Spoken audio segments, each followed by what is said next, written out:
के केंद्रीय मंत्री अमित शाह राजस्थान दौरे पर आने वाले हैं और आज अमित शाह रात 10:20 पर विशेष विमान से बीकानेर पहुंचेंगे। बीएसएफ सेक्टर मुख्यालय में रात्रि विश्राम करेंगे। 26 मई की सुबह वो हेलीकॉप्टर से सीमा चौकी साचू के लिए रवाना होंगे। यहां पर सुबह 11:10 से 11:40 तक वृक्षारोपण कार्यक्रम है। सैनिक सम्मेलन और जवानों के साथ संवाद करेंगे। अमित शाह महिला बैरकों के ई उद्घाटन कार्यक्रम में भी शामिल होंगे और दोपहर 2 बजे से 4 बजे तक अधिकारियों के साथ समीक्षा बैठक करेंगे। इसके बाद शाम 6:25 पर बीकानेर एयरपोर्ट से दिल्ली के लिए वो रवाना होंगे। गृह मंत्री के दौरे को लेकर के प्रशासन और सुरक्षा एजेंसियां पूरी तरीके से अलर्ट मोड पर आ चुकी हैं। आपको बता दें कि मुख्यमंत्री बीकानेर पहुंच करके नाल एयरपोर्ट पर गृह मंत्री की अगवानी भी करेंगे। 26 मई को मुख्यमंत्री हेलीकॉप्टर से साचू सीमा चौकी पहुंचेंगे, जहां पर गृह मंत्री के साथ कार्यक्रमों में वो शामिल होंगे।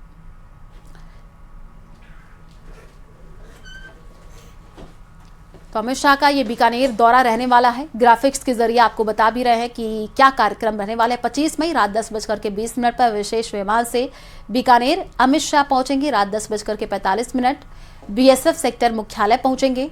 वहीं सुबह 10:20 पर 26 मई को हेलीकॉप्टर से सीमा चौकी साचू के लिए प्रस्थान करेंगे।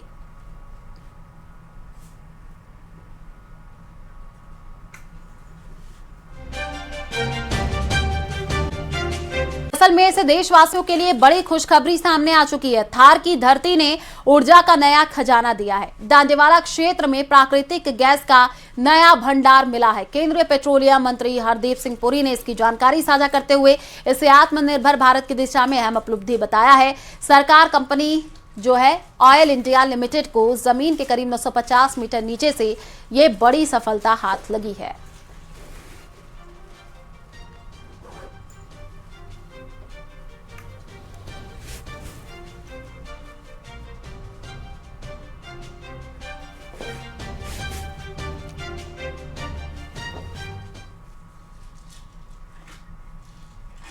और वहीं देखिए, अमेरिकी विदेश मंत्री मार्को रूबियो आज जयपुर के दौरे पर रहे। विदेश मंत्री रूबियो अपनी पत्नी के साथ आमेर पहुंचे और इस दौरान उन्होंने आमेर फोर्ट के जलेबी चौक, दीवाने आम दीवाने खास, शीश महल और गणेश पोल का भ्रमण करके स्थापत्य कला को करीब से निहारा भी है। वहीं जानकारी ये है कि विदेशी मेहमानों के स्वागत में राजस्थानी लोक कलाकारों ने पारंपरिक नृत्य प्रस्तुतियां दी, जिसने उनका मन मोह लिया है। विदेश मंत्री की पत्नी ने भी आमेर फोर्ट की खूबसूरती को कैमरे में कैद किया है। कई स्थानों पर फोटो खिंचवाए हैं और वीवीआईपी दौरे को देखते हुए प्रशासन और पुलिस पूरी तरीके से अलर्ट मोड पर नजर आ रही है। सुरक्षा कारणों से दोपहर 1 बजे से शाम 5 बजे तक आम पर्यटकों के प्रवेश पर रोक लगा दी गई है। एहतियात के तौर पर आमेर जाने वाली रूट पर स्थित दुकानों को भी बंद कराया गया है। ट्रैफिक को डायवर्ट किया गया है। पूरे क्षेत्र में सुरक्षा व्यवस्था के मद्देनजर बड़ी संख्या में पुलिस अधिकारी और जो जवान हैं उनको तैनात किया गया है।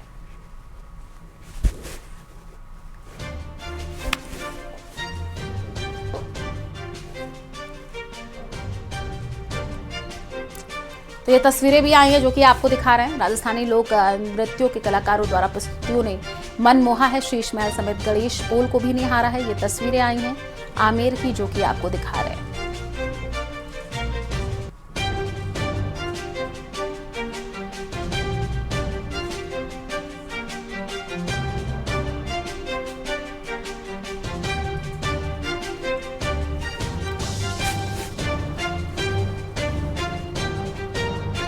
राजस्थान की बात करें तो नौतपा की शुरुआत के साथ ही सूरज ने अपने सबसे तीखे तेवर दिखाने शुरू कर दिए हैं। थार से लेकर के हाड़ौती और उत्तर राजस्थान तक हर इलाका भीषण गर्मी की चपेट में है। जो यहाँ सुबह से ही तपती धूप, दोपहर में लू के जो थपेड़े हैं, शाम तक गर्म हवा ने लोगों की दिनचर्या बदल दी है। सड़कें सुन्नी हैं, बाजारों में सन्नाटा है, लोग घरों में दुबके रहने को मजबूर हैं। देखिए, अलग अलग जिलों से आई हमारी ये खास रिपोर्ट।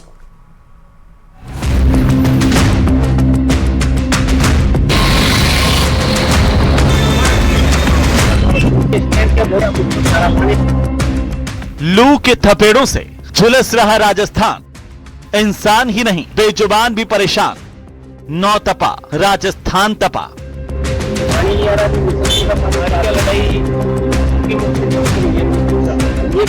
नौतपा का पहला दिन और राजस्थान तपने लगा है।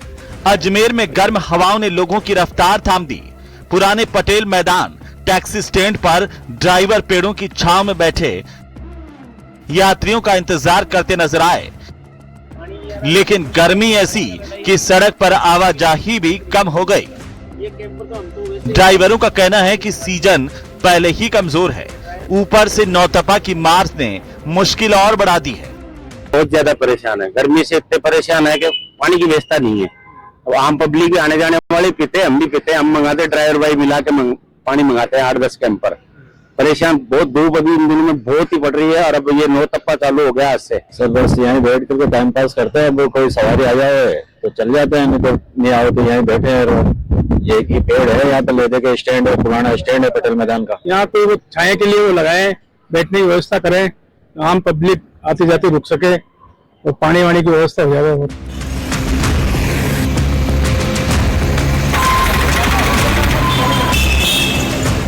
सरहदी जिलों में भी सूरज का कहर साफ नजर आ रहा है।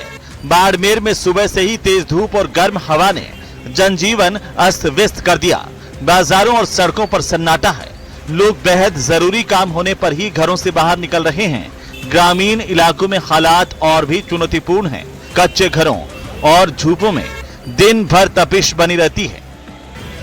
काफी ज्यादा पड़ रही है, 37-40 गर्मी बनी पड़े, पानी की कमी है, गर्मी बहुत ज्यादा पड़ती है। यही मन करता है कुछ ना कुछ जो है ठंडा पदार्थ लेते रहना ताकि तापमान बढ़ रहे। अच्छा, इस गर्मी में घरों से बाहर निकलने का कुछ मन करता है? नहीं, बहुत मुश्किल है। अभी तो बहुत अर्जेंट काम है इसलिए मैं निकला हूँ, बाकी लगभग अवॉइड करते हैं कि काम ही नहीं पड़े निकलने का। शाम को 6-7 बजे के बाद देखते हैं।